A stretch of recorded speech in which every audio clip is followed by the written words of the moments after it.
Melinda, thank you so much for coming on with us tonight. Thanks for having me. It's Teacher Appreciation Week after all. So good. I'm sure it's been a busy week for you, hasn't it? It has. You've been all across the state, making some stops here and there? I have, but we like to appreciate teachers all year round in our line of work. Yeah, absolutely. Yes. We do too. And one of those, part of this week, you had your assembly downstate, and a cool note here is that a Capital Region person, James Cheney, getting recognized by you. What went into that? He's from Albany, the district. Yes, James is a teaching assistant in the Albany City School District, and he won our School-Related Professional of the Year, which is a high honor and recognized statewide for his work supporting students here in Albany.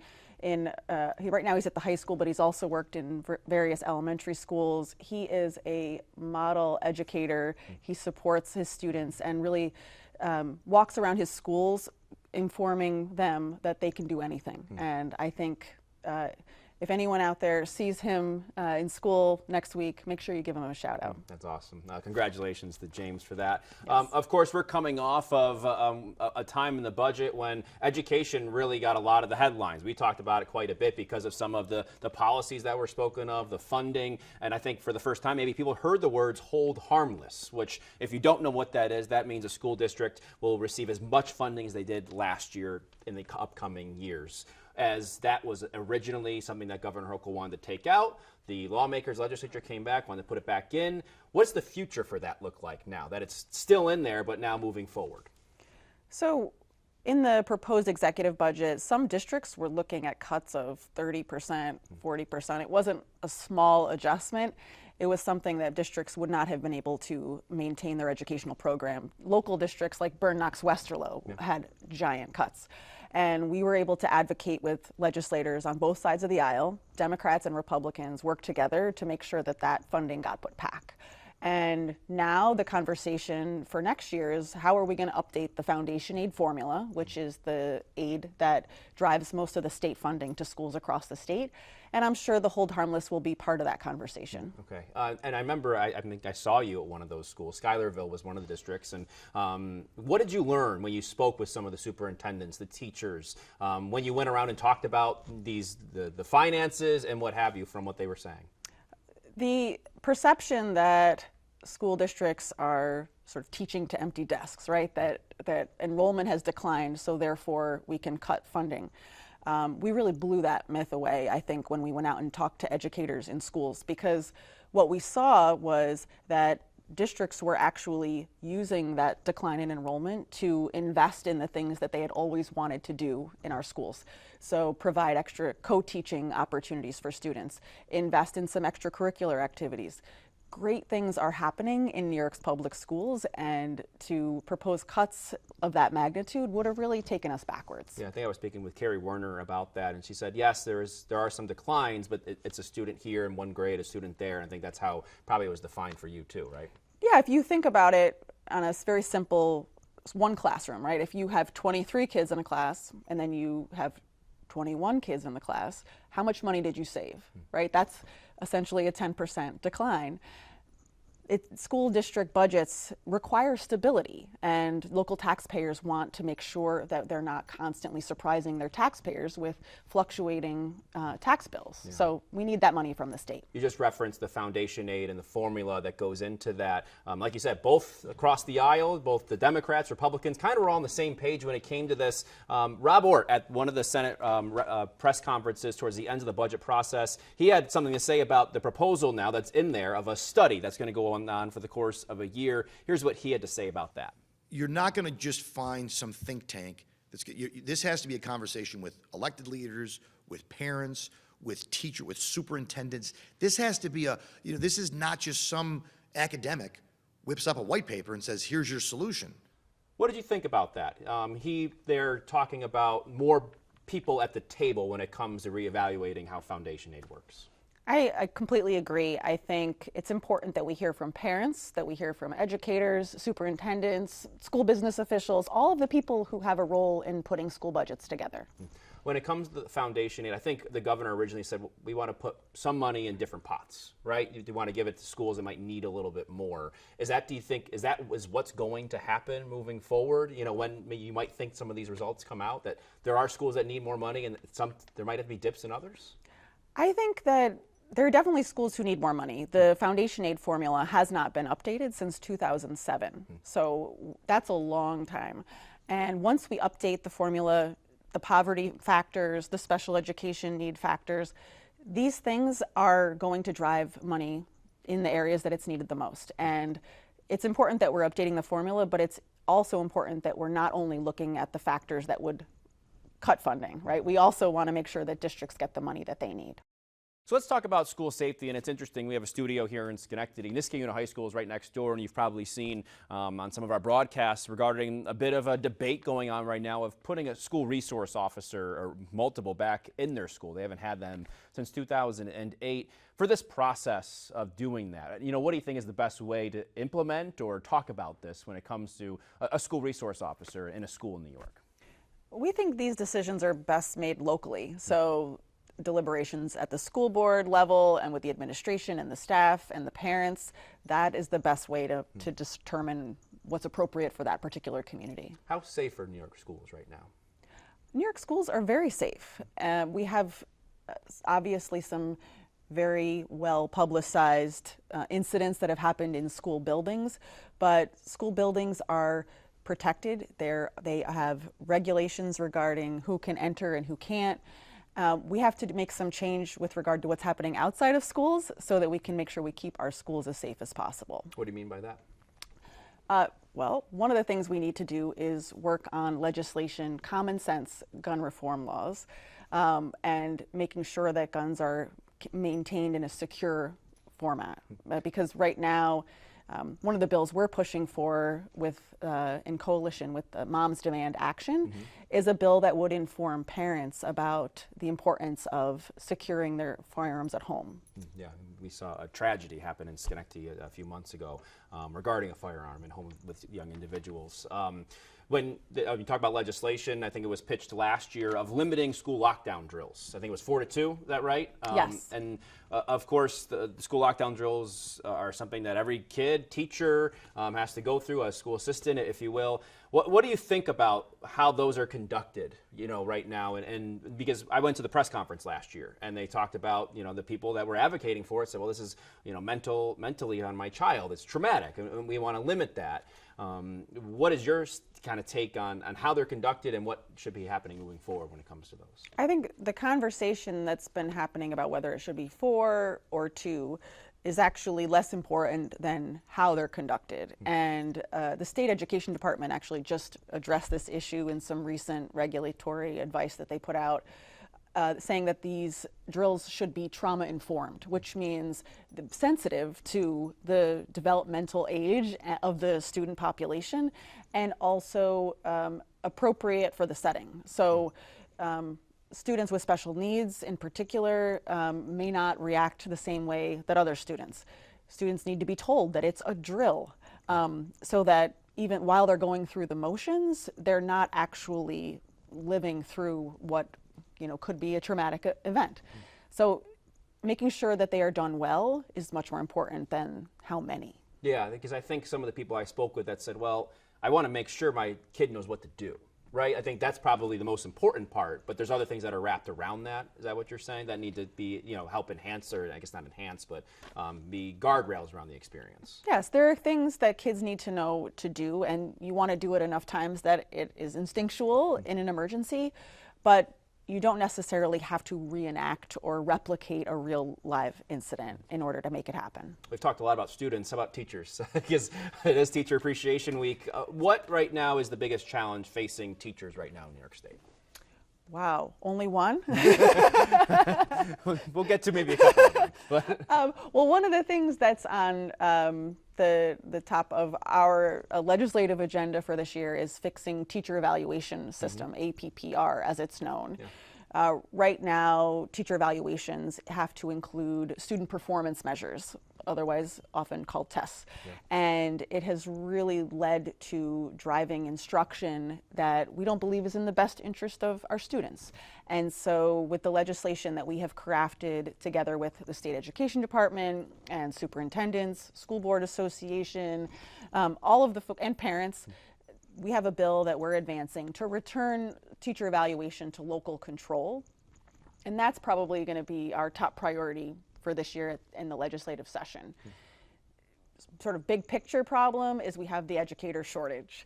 And it's not just teacher shortage, it's all school staff are in short supply. So we are doing everything we can to encourage people to go into professions in education. You mentioned the evaluations first. I think that the current status of what that is goes back to the Cuomo administration, right? So it goes back almost more than a decade now. 14 years. Yeah, so it goes back pretty far. Well, how would changing how a district can handle that, how would that change an evaluation, and how would that change the way the individuals teach at the same time?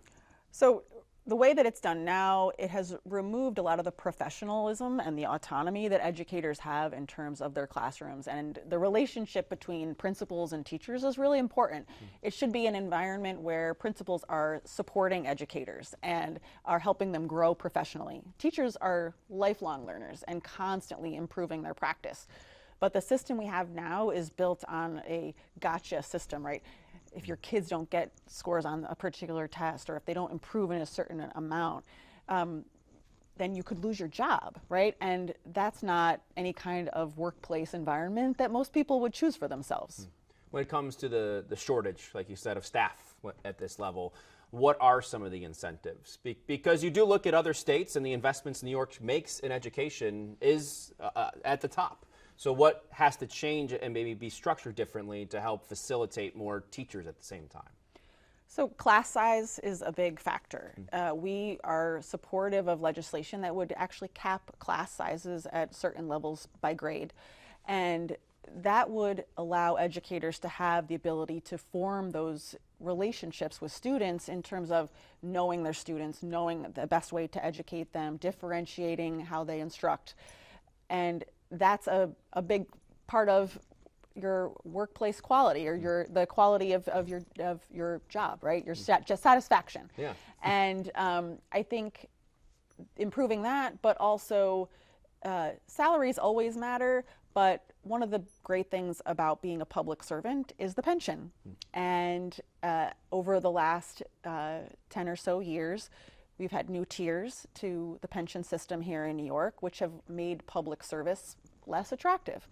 People have to pay more into the system, and they get less out, and they have to work longer, right? So I grew up in Albany, and one of the great things, my dad worked for the state. Everybody always wanted to get a state job, right? Work for the county, because these are jobs where you know that if you work hard, you'll be able to live a dignified retirement. And I think that some of that has been eroded with the creation of Tier 6. Does the foundation aid formula factor into any of that, of how schools are funded and what they can allocate towards? The foundation aid formula is really about driving state aid to support districts in providing a sound basic education. And providing for a high quality teacher and educator workforce is part of that. Okay, yeah. You look at how much New York invests in its students more than anybody else. How do you get more out of that? I know you talk about obviously the teacher investment and what they need. How do you get more to put New York and put the money where their mouth is at the end of the day, and allow the students to perform above and beyond? I think one of the things that we need to do a better job explaining to the public is what our public schools do today. Because a lot of people think back to when they were in school and what it was like. But if you walk into a public school today, it is very different. Not only because you're seeing cutting edge education. You know, I visited a school last week where their second graders were doing scratch coding, right? Yeah. But they're also providing additional support services for families that were never around years ago. I was in a school in Western New York where they have a full-time drug and alcohol counselor at the high school, right? That comes out of foundation aid. I was at another school outside of Rochester where they have a parent advocate who helps parents find jobs in the community at the school. Also school aid, right? Yeah. So our schools feed kids now, right, in greater numbers than they ever had. They have clothing closets. They provide toiletries, right? We are the social safety net for our counties, for our society. And as the center of communities, that's a great thing, but it also costs money. And in a state like New York, which has such high child poverty, the schools need to be that resource. And it's one of the reasons that we spend more than other states. And one aspect that the governor's made a really big deal about is mental health when it comes to this too. How much of a ripple effect can that have, especially on a teacher who, you just mentioned all those things. In some places, a teacher's expected to do all of that, right? So how can uplifting and stabilizing maybe the mental health of a young kid, how does that make a difference? Student mental health needs, it was a problem before the pandemic, but now it has even grown beyond that. Yeah. And we have tried to address that by bringing in more staff, school counselors, social workers, school psychologists, even more school nurses. We have collective care teams that partner to try and support students' mental health needs. But they are growing faster than we can keep up with.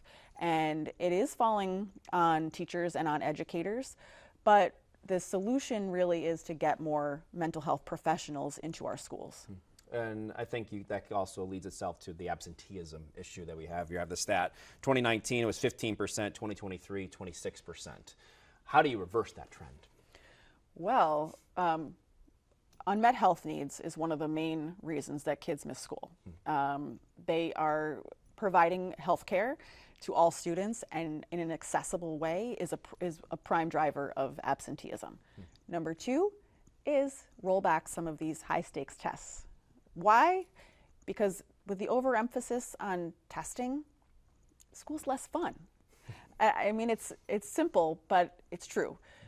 They have crowded out a lot of the things at school that were bringing kids in the door. The joy, right? The music, the arts, the theater programs, the clubs. Now it is very focused on ELA tests, math tests. How do we get these scores up? And I think as we begin to reimagine what schooling should look like and remind our policymakers that it's not all about the tests. We also have to educate the whole child. Then kids will come back because they do want to learn. There is that inherent curiosity that students bring with them to school. And just knowing from individuals that I know that have been teachers, that it can be a stressful time for a young kid. I mean, in fourth grade, I was the first class to take the ELAs, so I know I was the first class to ever take them, and then seeing over the years, exactly how a lot of anxiety can come from that. It kind of lends itself to exactly what you're talking about at the same time. Yeah, it's anxiety, but it's also, kids end up practicing taking tests instead of actually learning and growing and expanding their horizons, right? They're focused on how do I get through this thing that's coming up, and you will hear an audible sigh of relief as state testing ends next week across the state. Absolutely. From our educators and from the students. What's one of your focuses here as you look into legislation and what have you towards the end of this session that you think needs to be addressed by the legislature? Well, I mentioned APPR, but another high priority for us is a bill that would limit school temperatures. So if you haven't been in a school in September or in June lately, a lot of our schools don't have air conditioning. And so temperatures in our classrooms are reaching 95 and above, which for most adults, you haven't had to experience that in an indoor setting in a very long time, because most workplaces have climate control. Yeah. Not required in schools. And so we are pushing a bill that would force districts to actually address high temperatures. And if a classroom gets above 88 degrees, they'll have to relocate the class to a library or to an auditorium or somewhere where it's not as hot. Is that a capital issue, or is that just, like you said, is that a movement issue, or even could it be a closed school issue? It would not be a closed school issue. It has to be addressed. They could bring in fans. They could move the kids to another room. Okay.